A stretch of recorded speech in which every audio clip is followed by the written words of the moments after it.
놀이공원에 놀러간 한 아이가 모든 것이 신기하고 재미있어서 여기저기 다니다가 그만 엄마를 잃어버렸습니다.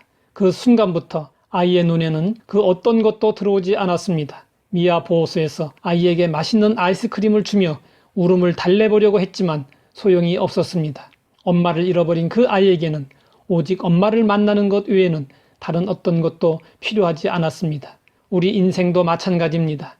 반드시 있어야 할 한 가지가 부족하면 만 가지가 있어도 만족을 느끼지 못합니다. 많은 사람들이 쾌락으로 공허한 마음을 달래보려고 하지만 아무 소용이 없습니다. 쾌락을 추구하며 진흙탕에서 헤매는 인생을 살던 어거스틴은 기독교 신앙을 가지고 나서 고백했습니다. 하나님 품에 안기기까지는 참 만족이 없었다. 엄마를 잃어버리고 우는 아이를 달랠 수 있는 방법은 무엇일까요? 그 유일한 방법은 빨리 엄마를 찾아서 아이를 엄마 품으로 넘겨주는 일입니다. 모든 사람 안에는 영혼, 본래 자신의 모습, 진리 그 자체, 참 실제를 찾는 갈증이 있습니다. 우리 인간은 그 근원적인 것이 채워져야 마음이 평안해집니다.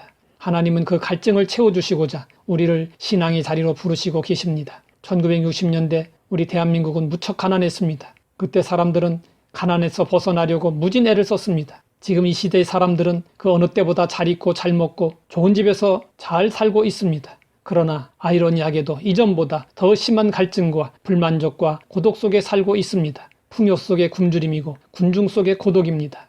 가난하던 시절에는 잘 먹고 잘 살면 마냥 행복할 줄 알았습니다. 그런데 애를 쓰고 달려가 보니 행복의 무지개는 저 멀리 달아나 있었습니다. 우리는 깨달아야 합니다. 인간은 세상 것으로 만족할 수 없는 존재입니다. 만 가지를 가지고 있어도 꼭 필요한 한 가지가 부족하면 갈급함이 사라지지 않습니다. 넘치도록 가졌지만 만족감이 없고, 많이 배웠지만 자신감이 없고, 바쁘게 뛰어다니지만 성취감이 없고, 많은 사람들을 만나지만 고독합니다. 이런 증상에는 약이 없습니다. 병원에 입원한다고 해서 고쳐질 수 있는 것이 아닙니다. 이것은 영원히 목말라서 생기는 증상입니다. 그래서 예수님은 목말라는 자들에게 말씀하십니다. 누구든지 목마르거든 내게로 와서 마시라. 내가 주는 물을 마시는 자는 영원히 목마르지 아니하리니 내가 주는 물은 그 속에서 영생하도록 솟아나는 샘물이 되리라. 사마리아 수가성의 한 여인이 인생의 행복을 찾아 5 남자와 살았습니다. 그런데 번번이 실망을 하고 6번째 남편과 살고 있었습니다. 사람들의 눈총을 피해 한낮에 물길로 나왔던 사마리아 여인은 우물에서 영혼의 생수 되시는 예수님을 만났습니다. 드디어 이 여인은 영혼의 목마름을 해소할 수 있었습니다. 오늘날에도 많은 사람들이 사마리 여인처럼 헛되고 헛된 것들을 찾고 있습니다.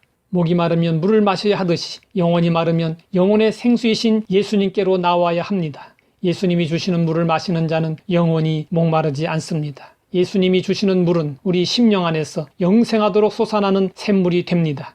영원히 목마르십니까? 예수님께로 나와 영생하도록 솟아나는 샘물을 마셔야 합니다.